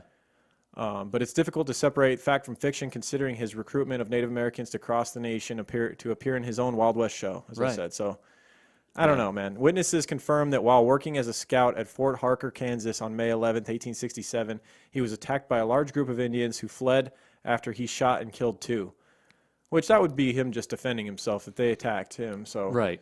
However, in July, Hickok told a newspaper reporter that he had led several soldiers in pursuit of Indians who had killed 4 men near Fort near the fort on July 2nd. He reported returning with 5 prisoners after killing 10. Wow. Now, that's his story. However, Yeah. witnesses confirmed that the story was true to the extent that the party had set out to find whoever had killed the 4 men, but the group returned to the fort without a single dead Indian, never even seeing one alive in the first place. So they didn't find anybody. no, so he was basically Or telling a tall tale, he killed them all and left them where they lie. perhaps. Now, if they had killed 4 of his men at his fort, then you can understand him going after him. And he doesn't have to hate Indians, or Native Americans to do that. That's how things go. That's how the Exactly. Wild West works. You come in and kill some of his men. It doesn't matter, what your race is or anything like that. He's just gonna go and get It's revenge. pretty much anybody that went against him. Yeah. Because he was raised that way. He wasn't raised to hate. I don't think he was quote unquote an inveterate hater of Native Americans. Right. But apparently his mom was, which is, that's true. so weird. Yeah. Let's talk about the shootout in Nebraska in 1867. This guy was a part of some fucking shit, man. Yeah, he was. Sorry for the strong language, those of you that comment on Podbean. Some people don't like our cursing. No, they constantly. do not. We're working on it, kind of. Yeah, kind of. Well, also fuck that. No. In 1867, Hickok reportedly was involved in a dispute with drunken cowboys inside a saloon in Jefferson County, Nebraska. One of them pushed him, causing him to drop his drink. Oh, hell no. Dude, record scratch moment. Dude. Record scratch. What kind of moment. bitch men push people anyway? Don't push, man. The guy on the piano just stopped. He hit a bad note. Right. And just turned around. Anytime another man has ever pushed me, I immediately respond with a punch to the face. I've never done the pushing game in my life. No. It escalates from there. Right? Yeah. Hickok struck the man and 4 of his friends with guns drawn. 4 of his friends rose out of their seats with guns drawn after he punched the man. Hickok persuaded the men to step outside, where he faced all 4 at a 15-pace gap at about 40 feet. The bartender counted down, and Hickok killed 3 of the men with a bullet to the head and wounded the 4th with a shot through the cheekbone. Ooh. Hickok was only wounded in the shoulder during this incident. So this is like if you play Red Dead, when you go into the sharpshooter mode, the Deadeye mode. That's what it was, where everything's in slow motion. Oh, my God. Dude, the new one's coming out in November. Yeah, buddy. It's about time. That like game 10 really, years later. much like reading about these stories, that game really transports you back to that time. I love that game, It's man. just the scenery in it. It's just my wife will sit there and watch me play it for hours. It's like a movie. It's incredible. It's beautiful, man. Like the sunsets and just the noises, and it just really, it puts you there. The storyline's really good. The acting, voice acting and stuff. Yeah, it's fantastic. Later that year, he moved to Kansas, where he ran for sheriff in Ellsworth County. On November 5th, 1867, he was defeated by a former soldier, E.W. Kingsbury. He wasn't good at elections for whatever reason. Oh, man. He seemed like I think his reputation followed him. It's like, he was too much of a wild card, I think. I mean, when you have wild in front of your name, people are like, I don't think you're good enough to I don't think you got enough roots here to kind of settle down and run this place like it should Introducing be. our new sheriff, Wild Bill. It's going to be a wild town, boys. We mean regular Bill. He's just a good old regular guy. They literally Nothing had wild Wild Bill about written, and they scratched the wild scratched it off. He just burned it into some wood. Here you They go. just had to scratch it out. Flip the W, make it Mild Bill. Mild Bill. Boom. Fucking, that's the campaign right Dude, there. wasn't one of his brothers, one of the documentaries, I only heard it in one, so you could take it for what it's worth, but one of his brothers actually got the nickname Tame Bill. Yeah. Yeah. Just because he That's hilarious. didn't live up to his brother's Right. reputation. I think Mild Bill would be way more clever. That's way better. Mild too advanced. Bill. We're too advanced in this modern age, Michael. Right. With our puns and shit. I know. In December of 1867, newspapers reported that Hickok had come to stay in Hays City, Kansas. He became a deputy U.S. Marshal, and on March 28, 1868, he picked up 11 Union Army deserters who had been charged with stealing government property. He was not about anybody that's not helping the war efforts for the Union, Like he was, we talked about how he was. Is one consistent. You're right. Yeah, he was definitely on the side of the Union no matter what. Yep. Hickok was assigned to bring the men to Topeka for trial, and he requested a military escort from Fort Hays. He was assigned William F. Cody, a sergeant, and 5 privates. They arrived in Topeka on April 2nd. Hickok remained in Hays through August 1868, when he brought 200 Cheyenne Indians to Hays to be viewed by excursionists. And you know who William F. Cody is? Who's that? That's Buffalo Bill. Oh, Buffalo Bill. Oh, They're Buffalo Bill. Reunited again. How do they just keep finding They each just other? keep finding each other every so many Like years. magnets for each other. Let's talk about his work as a scout. I mean, he kind of always jumped around as a scout, jumped around as a U.S. Marshal, Yeah, he or, did. constable. This guy's, man, had a million jobs. Most interesting man in the West. Right. Anything to fund the gambling habit, really. Yeah, for real. You got a job that needs done, and you got men that need killing. I'm here for doing some killing. On September 1st, Hickok was in Lincoln County, Kansas, where he was hired as a scout by the 10th Cavalry Regiment, a segregated African-American unit. So that tells you, like, this guy, he's all about human rights. And, yeah, he is. He was raised that way. Yeah. On September 4th, Hickok was wounded in the foot while rescuing several cattlemen in the Bayou Creek Basin who had been surrounded by Indians. In July 1869, he returned to Hays and was elected City Marshal of Hays and Sheriff of Ellis County, Kansas, in special election. Finally won himself an election. Damn, finally won an election. On August 23rd, 1869. It was rigged. Right? Probably just killed the other guy. Let's hear what led up to it. 3 sheriffs had quit during the previous 18 months, so he was kind of like the last man standing. He was literally the only man running for the election. They're Right, like, I guess we'll take Mild Bill. Hold the W. But wasn't this place kind of the Sodom and Gomorrah of the Wild West, anyways? Perfect for a guy like Wild Bill. Yeah, he fit in there. It was kind of a Sin Needed a City. wild man to run a wild town. Yeah, it was. The regular county election was held on November 2nd, 1869, and Hickok, running as an independent, lost to his deputy, Peter Linehan. Running as Democrat, but Hickok and Linehan remained sheriff and deputy, respectively. So he didn't win that one. Right. You can't win them all. Lost to his deputy. That sucks. You can't win most of them if you're Wild Bill, apparently. Yeah. Now, he was really, like, a lot of his legends came from his killings as sheriff, and that's what we're getting to right now. Yeah. In September 1869, his first month as sheriff, Hickok killed 2 men. I feel like that's a low number. The under-over would have been set higher than that. In 2 months? Yeah. Okay. Well, no, his first month he killed 2, so. Oh, in his first month he killed 2 people, and you think that's low? Yeah, I think the under-over would have been set at least 3. Oh, okay. If we're betting in Vegas here. All right. All right. All right. The first was Bill Mulvey, who was rampaging through town, drunk, shooting out mirrors and whiskey bottles behind bars. Oh, shit, he had to go. Citizens warned Mulvey to behave because Hickok was now sheriff. Mulvey angrily declared that he had come to town to kill Hickok. When he saw Hickok, he leveled his cocked rifle at him. Big mistake. Yeah. Hickok waved his past Mulvey, and some onlookers yelled, "Don't shoot him in the back. He is drunk." So he completely tricked this guy. He pointed behind. Mulvey's got his gun pointed up at Hickok, and right. Hickok pulls the hey, look at that over there. Yeah, pretty much. Don't shoot him in the back. He's drunk, pointing behind him as if someone's about to shoot Mulvey in the back. Mulvey turns around to face the guy who was going to shoot him from behind, who doesn't exist. And before he realized that he had been fooled, Hickok shot him through the temple. This scene was in the movie, but it was at a poker table, and he hit him with a bottle because he was like a young kid that was like messing up. He didn't want to kill him. Oh God.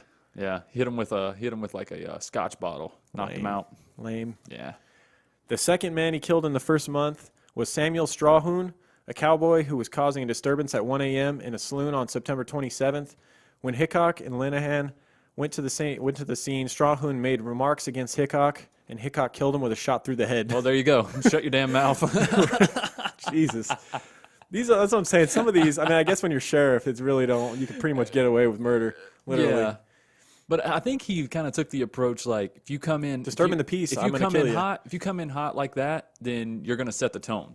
Yeah. And I think that's what he thought. But then again, it was the Wild West. There's always somebody that's going to challenge you. The next guy is just waiting. Yeah, and it's not like he just walked away from this one and no one had anything to say about it. Hickok said that he had tried to restore order at the coroner's inquest to Strawhoon's death. Despite very contradictory evidence from witnesses, the jury found the shootings justifiable. So it's not like there wasn't somewhat of a trial here. Because, you know why? Because at this time, like you said earlier, this town needed somebody like Hickok, and they knew that the greater good depended on him doing things the way that he did things. Mm-hmm. And they knew that he had to be free to do this. Mm-hmm. So they kind of let a lot of shit slide right here. Yep. He kind of felt untouchable, I think. Mm-hmm. On July 17th, 1870, Hickok was attacked by 2 troopers from the 7th U.S. Cavalry in a saloon. They pinned him to the ground and put a gun to his ear when the weapon misfired. Ooh. So they were going to blow his head off right there. Hickok shot one, wounding him in the knee, and shot the other twice, killing him. So the legend grows. Like, he's almost becoming like this untouchable, invincible man that he is. Guns don't fire when they're directly to his head. Guys miss when they're 70 paces away. Right. You know, like he always hits, they always miss. Didn't Billy have a real close call like that? Yeah, Somebody dude, misfired or something? Or yeah. Yeah. Well, no, he had tricked the guy. Remember, he had gave the guy an unloaded weapon, and the guy tried to shoot him, and that's when That's Billy right. he tricked him much like Wild Bill just tricked the guy in the street. Yeah, but Wild Bill kind of got lucky with that one, though. This one, as far as we know, the gun was loaded. It just jammed or it misfired. Right. Hickok would end up not being reelected to office. Shocker, after his booming start, where he's just murdering anybody that looks at him wrong as sheriff. Right. Cleaning up the streets. That's a no horse hitching zone there, partner. Hitch that. Marshal of Abilene, Kansas. On April 15th, 1871, Hickok became Marshal of Abilene, Kansas. He replaced Tom Bear River Smith, who had been killed on November 2nd, 1870. By Hickok. No, I'm just kidding. No, right? We don't know. Right. So the prior marshal got killed, so I think they bring in a guy who's a little, got a strong reputation. It's like towns that wear out. It's kind of like Jim Harbaugh, if you're into football. Like he comes in, he changes the program, but he can only stay so long because he wears out his welcome. Yeah, he can only stay at one place for like a certain amount of time, and then everyone just gets sick of his act. But he really makes good shit happen while he's there. Right.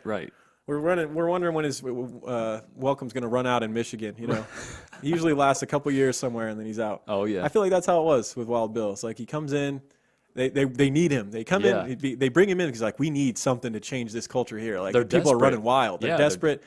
And then he cleans it up, and they're like, "All right, this guy's scary." It's too much. I think he cleaned it up good enough. I think it's a little too clean in here. We don't have any people. Right. No. But Abilene, Kansas, they were in the moment where their marshal had just been murdered, and they're like, all right, we need a strong presence here. So they bring him in, a guy by the name of John Wesley Hardin, a well-known gunfighter who was known to have killed 27 men at least. In his autobiography, Hardin made the unlikely claim that while surrendering his guns to the lawmen due to a local ordinance, he had once disarmed Town Marshal Bill Hickok, Wild Bill Hickok. I thought John Wesley Hardin never gave away his guns. I thought he didn't. I thought they kind of came to a mutual agreement because he seemed like he was on the good side.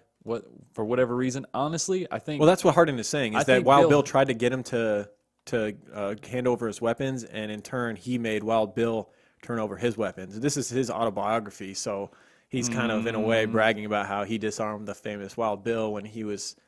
I don't think either one disarmed. I think Wild Bill was kind of like, don't make me put you in place, but he was really kind of like, I hope I don't have to fight this dude in a gunfight because he's just as good as me. Like in the movie, they made him like as equals. He actually also called him Little Arkansas, which was like a nickname. I guess John Wesley Hardin was from, but he was also a wanted man, and the name John Wesley Hardin was known in Abilene. So when he came, according to the movie now, Bill Hickok called him Little Arkansas, so the townspeople wouldn't know who he was, and he just got to be known as Arkansas. Well, Hickok later said that he didn't know that it was Hardin at all. He said that he was known at the time as Wesley Clemens. See, that's how he knew him, and so Hardin was rolling with that alias, and he didn't. So Hickok didn't know he was a wanted outlaw. Okay, so the movie had the right idea; it just changed the names around. Okay, he told Clemens, a.k.a. Hardin, to stay out of trouble in Abilene and asked him to hand over his guns, and Hardin complied. So I guess Bill did. We're answering our own questions here. I thought that I don't know. I've heard different things. That's why I'm not questioning it. I've just heard contradictory things. Yeah, and so that's why I'm not sure. That I've also heard another that's theory why we love where the Wild West, right? He becomes a deputy for a little while. There's like a time where like Hardin becomes like an unofficial employee for Bill. Yeah. In August 1871, Wild Bill Hickok sought to arrest Hardin for killing Charles Cougar in an Abilene hotel for snoring too loud. Oh, this is crazy. Hardin left Kansas before Hickok could arrest him. So, yes, apparently Hardin was in a hotel room in there trying to sleep, and a guy's snoring in the other room. So he shoots 2 shots through the wall to scare him, and he hit the guy. He hit the dude in the shot, head. Man. It's like Goodfellas. I'm a good shot. What do you want? What do you want? He shot him through the wall. Like, what the hell? He stopped snoring, didn't he? You just see like blood dripping through the holes of the wall. Oh, damn it! You think he realized it worked, or that he had actually killed the guy when the snoring stopped just dead in his tracks? I don't think he knew right away. It's my book described it as he found out because of the other residents went in there to check on him and started screaming. And they started screaming, and he was like, "Oh shit!" So he apparently jumped out the window, hid in a hay bale or a big pile of hay. And it sounds like something out of a movie, right? Because Hickok responded to the call right away and didn't find him. And supposedly, he hid there all night, and then Hardin rode off afterwards with mutual respect for Hickok, but he knew he couldn't go back to That's the what I town. was going to say is like that's why you want a guy like Hickok working, on the law side in your town, because a guy like this, if it weren't Hickok that was acting as what was he, deputy? He was sheriff. Okay, sheriff or whatever he was, running the law in this town. If you don't have a guy like that here, do you think that Hardin stays. do you think Hardin runs off? Probably not, No, right? no, he don't give a fuck. Who's a better gunman Anybody that than comes to Hardin? wrangle him in, he's just going to take him out. Yeah, Yeah, so that's why you want a guy like Wild Bill around. that's right. Somebody that even the criminals fear. Let's talk about the shootout with Phil Coe. Oh yeah, Phil Coe. Hickok and Phil Coe, a saloon owner and acquaintance of Hardin's, had a dispute that resulted in a shootout. The Bull's Head Saloon in Abilene had been an establishment for the gambler Ben Thompson and Coe, his partner. The two entrepreneurs had painted a picture of a bull with a large erect penis on the side of their establishment as an advertisement. It's classy. Real classy. Right. Big old balls just dragging the ground. What? What's the problem with this? Right.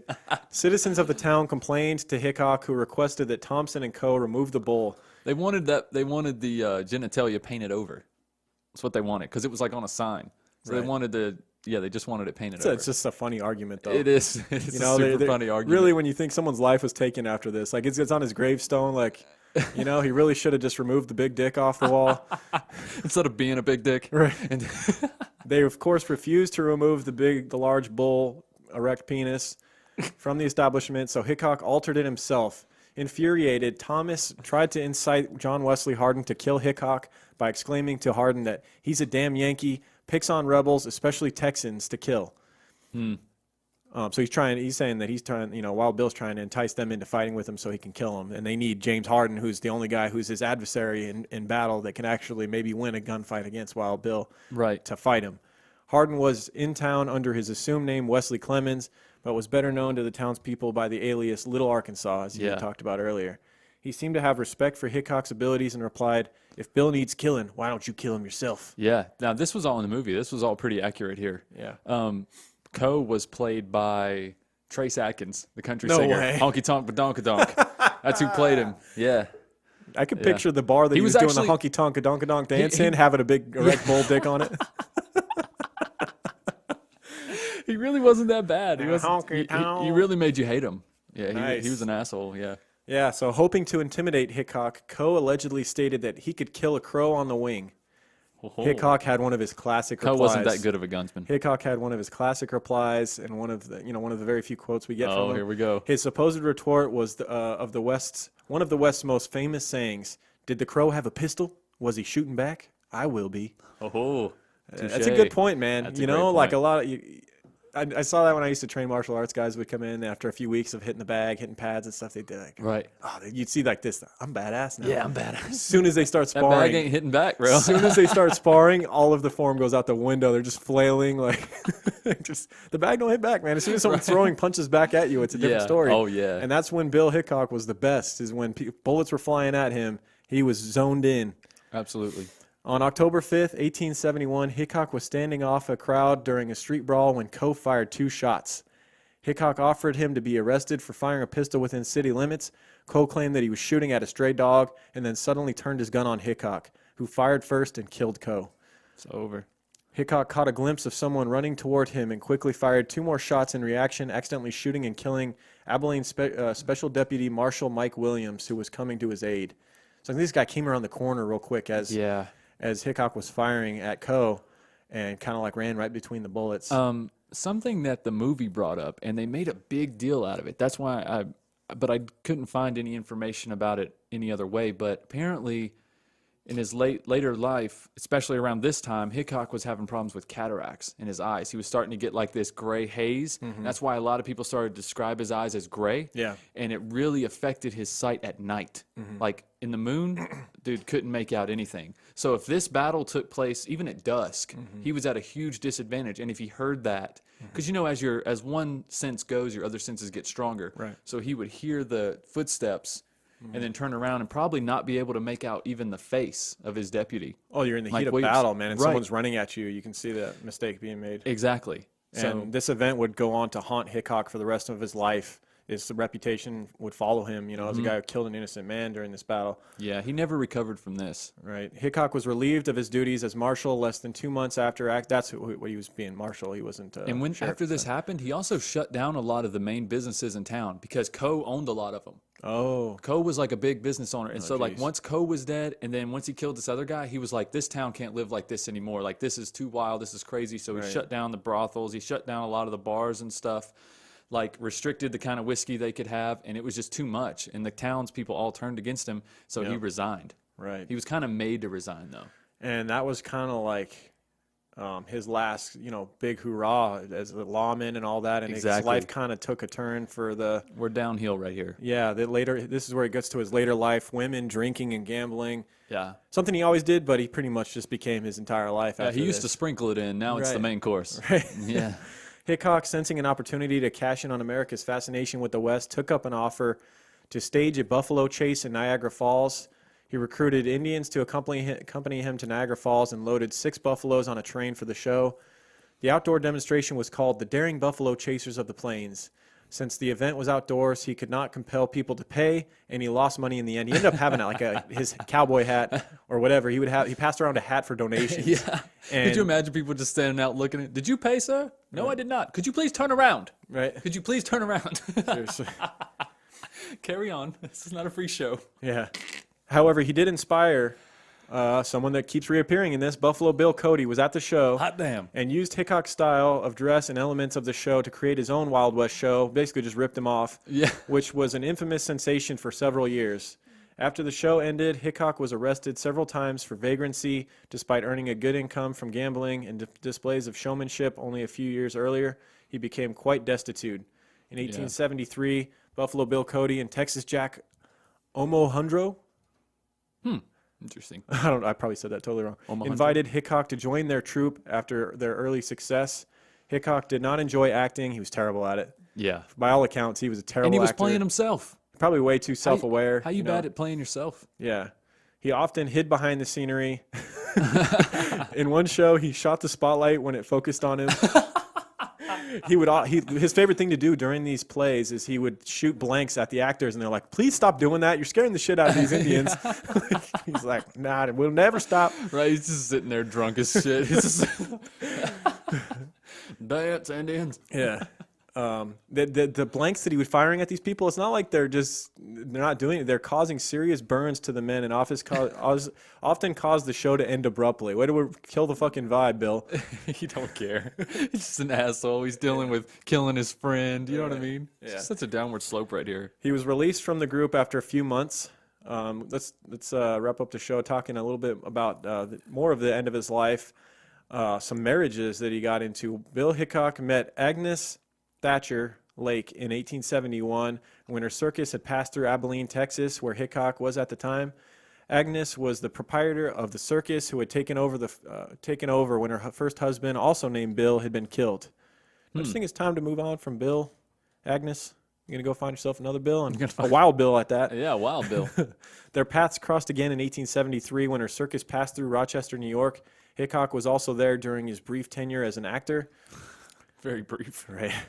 They continued to write each other, but did not see each other again until 1876. That year, when Agnes saw Hickok in Cheyenne, he was not the same Wild West gunslinger she had first met. His health was declining, and he was diagnosed with glaucoma, which would explain his bad vision. Okay. It was speculated that he later may have been the product of STDs. He's known to frequent brothels as well as drinking and gambling. That's right.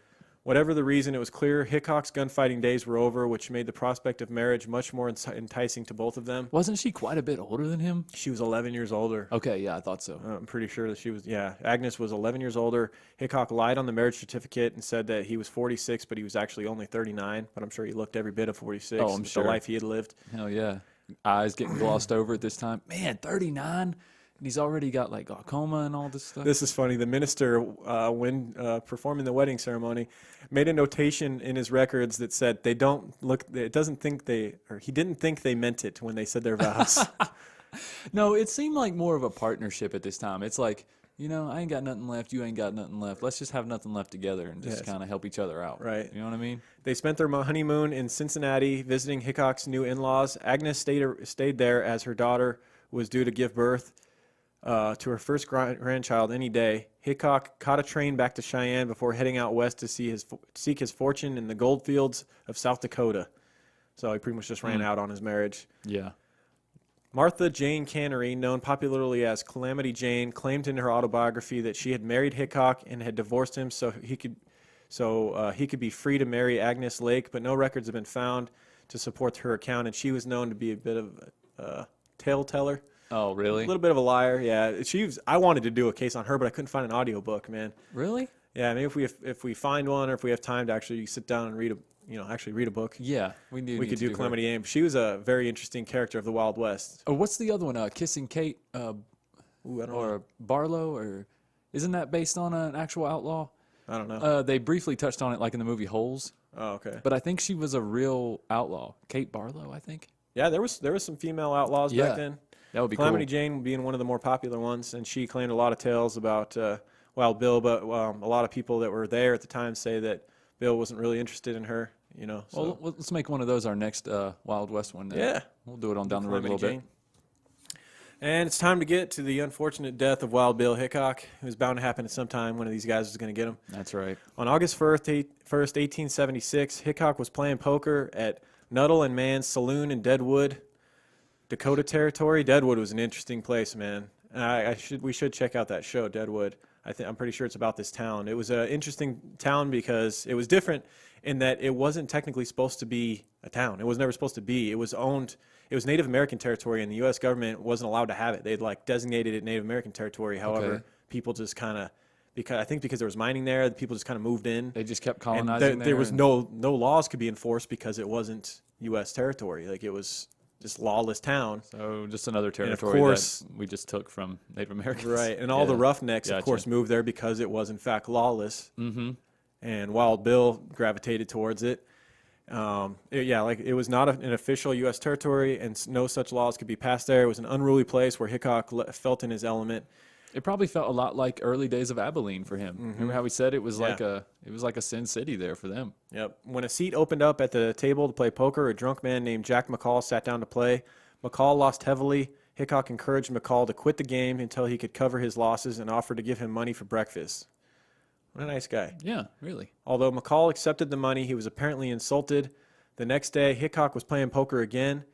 We talked earlier about how he usually sat with his back to the wall so he could see the entrance, but the only seat available when he joined the game was a chair facing away from the door, and at this point, he didn't have he didn't have the same reputation. Right, yeah. And people didn't fear him, so he couldn't just tell the guy that was sitting with his the back to the wall. reputation was just that. It was just an old reputation. They knew he was downhill here. Yep, so he had to sit with his back facing the entrance. He asked another man at the table, Charles Rich, to change seats with him, but Rich refused. McCall, the guy he had insulted the day before, entered the saloon, walked up behind Hickok, drew his Colts Model 1873 single-action Army 45 caliber revolver, and shouted, "Damn you, take that!" He shot Hickok in the back of the head at point-blank range, and that's one of the great all-time one-liners, ain't it? Take that! I guess. What an asshole. So you shot him because he offered you money? I'm going to go out on a limb and say this guy wasn't the brightest cookie. No, probably not. The fact that take that. Hickok the day before had gave him money for breakfast after he blew all his own money, that tells you, he gets this chip on his shoulder for Hickok and wants to kill him because of that. And then his fucking one-liner is, take that. Well, take that. It all depends. Honestly, it all depends on how Hickok said it. Was he being patronizing? He's like, "Oh, don't worry about it there, McCall. I'll take care of your breakfast for you. Don't got no money." Was he being an asshole and embarrassing him in front of everybody? So, man. I think he actually gave him money for breakfast. So if you're, well, he said he offered. It says he offered. Maybe if he flicked a quarter on the floor, then let's go get yourself some breakfast. Maybe. Yeah, something cleaned up. Yeah, I don't know. I think he probably embarrassed him in front of everybody. Possibly. But that's a great one-liner, though, man. Yeah. Damn you, take that. Good one, bro. Yeah, really. Me and Lauren were talking about that earlier.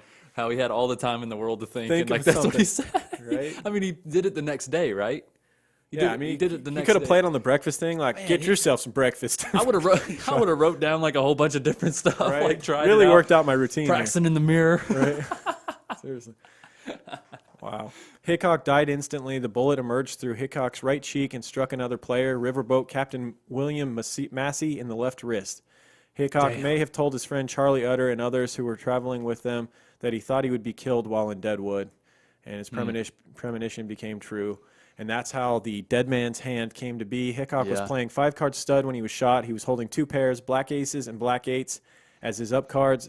The identity of the 5th card, his whole card, was the subject of debate, and no one knows for sure, but it doesn't really matter because the dead man's hand is the aces and eights, all black. Yep. Jack McCall's 2 trials is how we'll wrap this up. McCall was summoned before an informal miners' jury, a local group of miners and businessmen. McCall claimed that his avenging Hickok's earlier slaying of his brother, which may or may not have been true. A man named Lou McCall was killed by an unknown lawman in Abilene, Kansas. So it may not have been so much about the insult, but more of a quiet revenge. He didn't make it known. But not known if McCall men were related even at all. Maybe he's just using that as an excuse. Could have been. McCall was acquitted of the murder, which prompted editorializing in the Black Hills Pioneer. Quote, should it ever be our misfortune to kill a man, we would simply ask that our trial may take place in some of the mining camps in these hills. So we talked about, Deadwood. But it's kind of fitting because how many times did Wild Bill get off for kind of killings that are questionable? Right. The guy that shot him. He was no angel. I mean, let's not portray him that way. But yeah. Yeah. After bragging about killing Hickok, however, McCall was rearrested. The second trial was not considered double jeopardy because of the irregular jury in the first trial and because Deadwood was an Indian country. The new trial was held in Yankton, the capital of Dakota Territory. Hickok's brother, Lorenzo Butler, traveled from Illinois to attend the trial, the retrial. McCall was found guilty and sentenced to death. Lorenzo Butler. He must have been the one named after his dad. Shouldn't have gone on bragging about it. And you would have got away with it. How many times have we seen that shit? I mean, how many people have been captured for murder because they just couldn't keep their mouth shut? That's right. Jack McCall was hanged on March 1st, 1877, and buried in a Roman Catholic cemetery. The cemetery was moved in 1881. When McCall's body was exhumed, the noose was still found around his neck. Yeah, wow. In a Roman Catholic cemetery, too? Oh, man, he went straight to hell. Yep. Straight to hell.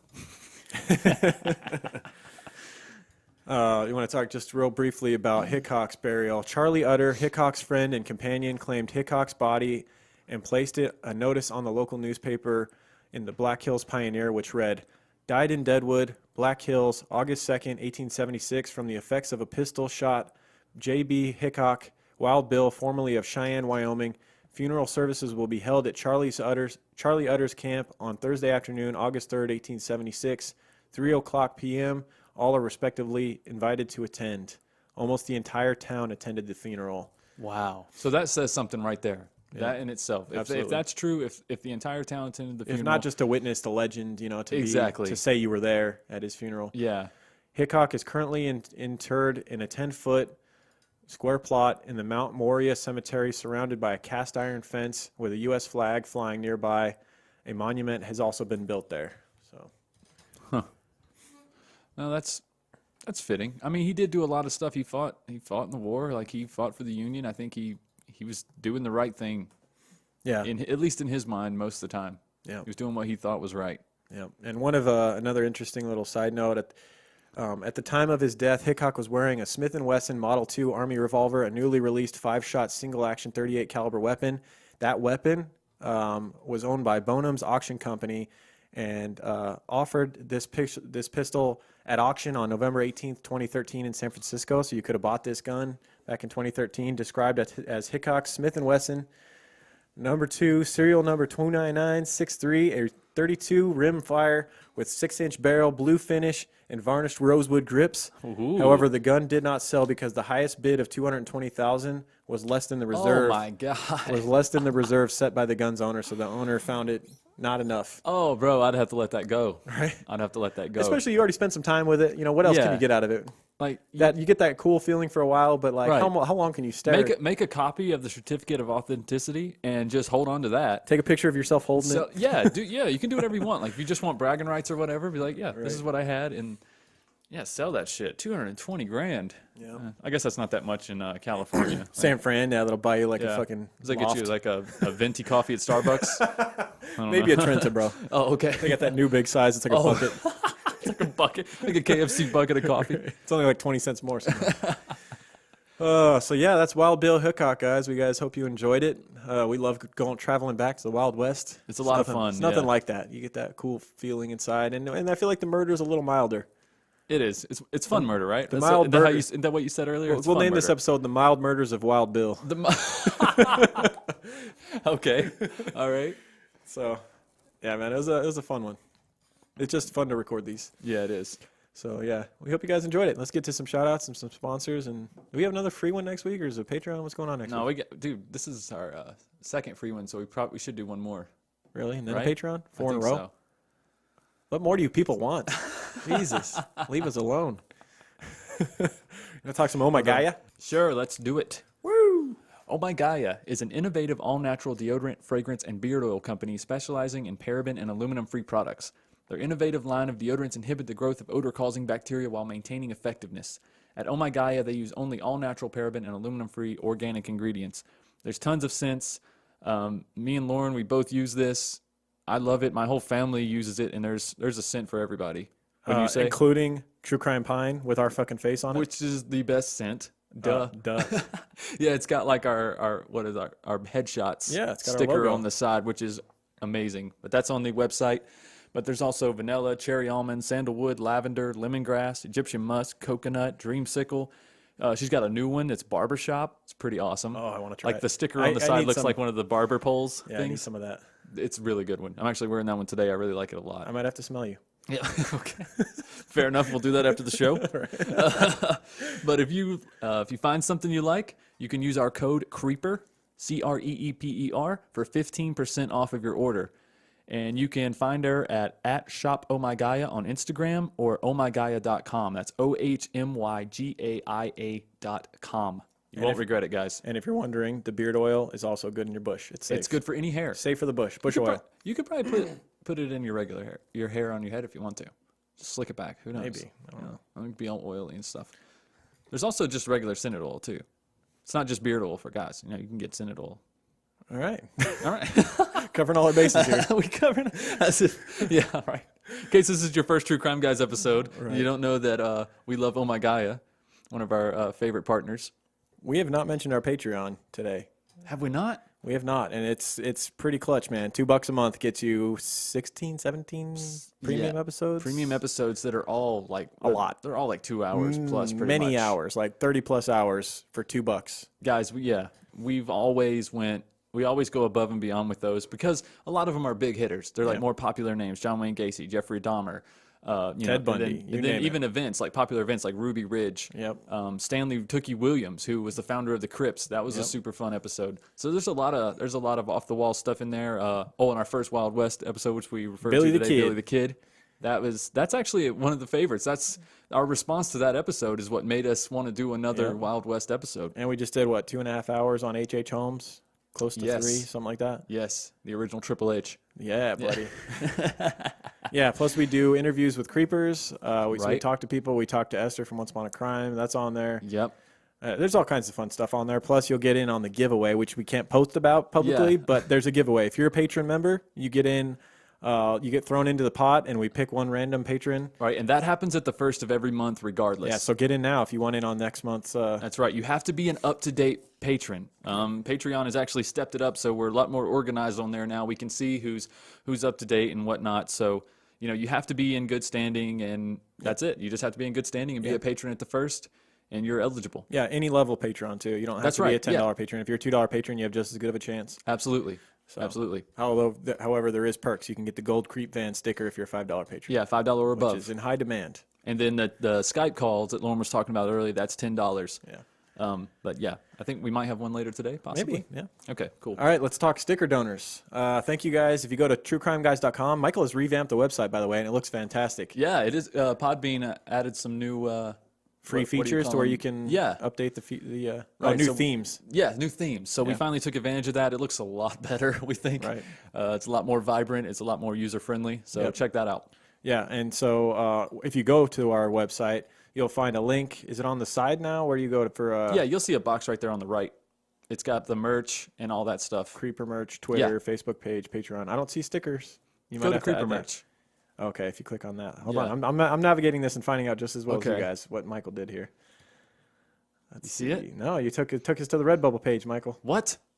No one knows how to donate stickers anymore. Oh my God. Michael will have that fixed. Yeah, we'll figure that out. But the people that listen, did figure worst out- case scenario, you can send it to us through PayPal. We're going to get the notification. TrueCrimeGuys@gmail is our PayPal. We'll get a link on the page though Right. too. And we'll have a link that says stickers on the right side. Yeah, And then we'll you just figure click that out. that and you'll donate a couple bucks, whatever you feel like donating. And I will send you some stickers. There we have a variety. We have the original Creeper Van sticker. Yep. We have the I'm While a it Creeper. lasts. Yeah, while it lasts. We have the I'm a Creeper heart with headphones and a knife through it. What else? We got the Galaxy the ones. Galaxy. And if you request it, especially, I will send you a cult shit one because it requires a bigger envelope. But if you request it, I'll send it to you. Yeah, it's like a 4x6, so it's a pretty big sticker. Massive, dude. It's like a banner on You your got to wall. really be committed to that cold shit to rock that one on your car. So the people who have donated stickers and I've sent them out to you, I hope. If I haven't, let me know. I'll know whether you're the actual person or not, so don't try and fool me. Yeah. Ashley in St. Helena, California. Chris in Dallas, Texas. Amanda in Australia. Heidi in Santa Maria, California. And Laura in Corpus Christi, Texas. Thank you guys for donating for stickers, and I hope you guys enjoy the stickers you got. Absolutely. Let's get to some iTunes reviews real quick. The U.S. reviews. Insta Debugger. Bubble Witch. International reviews. You want to cover those? International, Mike? Yeah, absolutely. We got a couple new ones from the UK. We got a 5-star review from Jog On Fool. Thank you very much. And another 5-star review from Adele B2661. Guys, those really help to fuel the podcast. It really helped to push things forward. If you can't be a patron or you can't make a donation, just go in there and click 5 stars. It really helps a lot. We also got a couple from Canada, Jordan B77 and Giacomo 91. And then one from Australia as well, Kristen 98. And on Stitcher, I think I see a couple new ones. So you guys can also, if you're a Stitcher person, you can review on there as well. The Duve and Lulu on Stitcher rated us 5 stars and reviewed. So thank you guys for nice. that. We much appreciate it. Wherever you can rate and review us, or just tell a friend, whatever way you want to do it, man. Cool. Post on Reddit if you want about the show, whatever. Just share it however you want. Right. It helps. Also, we have, I have some pretty good news for listeners in Northern California. I'm teaming up with Esther from Once Upon a Crime, and we will be at the V-Bar at the Hotel Valencia, Santana Row. That's in San Jose, California. And we will be there on Saturday, October 13th from 7 to 11 for a listener meetup. So if you're fans of Once Upon a Crime and you guys want to meet Esther, you can come meet her. I'll be there. We'll have a good time. Be a creeping good time, buddy. That's right. Unfortunately, Lorne can't make this one. He's got a lot going on right now. He's selling his house and whatnot. So Someday. maybe the next one, we'll see. But looking forward to meeting you guys there. You can go on the Facebook page on True Crime Guys, or you can go to Once Upon a Crime's Facebook page or Twitter. Me and Esther both have put up posts about that. If you guys need more information, feel free to ask us or whatever. But looking forward to meeting some of you guys out Hell there. yeah. Anything All right, else? guys. That's it, man. I guess we'll be back next week for another free one for the freeloaders. Another free one next week. That's right. All right, guys. See you next week. Keep creeping. Keep creeping, guys. True crime guys, in the desert we like a mirage. It's okay if you clicked on us cause you thought we was True Crime Garage. Now we ain't mad at you, sit down, let us talk at you. I'm talking to the creeper army, we out here making murder, get murder, get murder. True crime guys, in the desert we like a mirage. It's okay if you clicked on us cause you thought we was True Crime Garage. Now we ain't mad at you, sit down, let us talk at you. I'm talking to the creeper army, we out here making murder charming.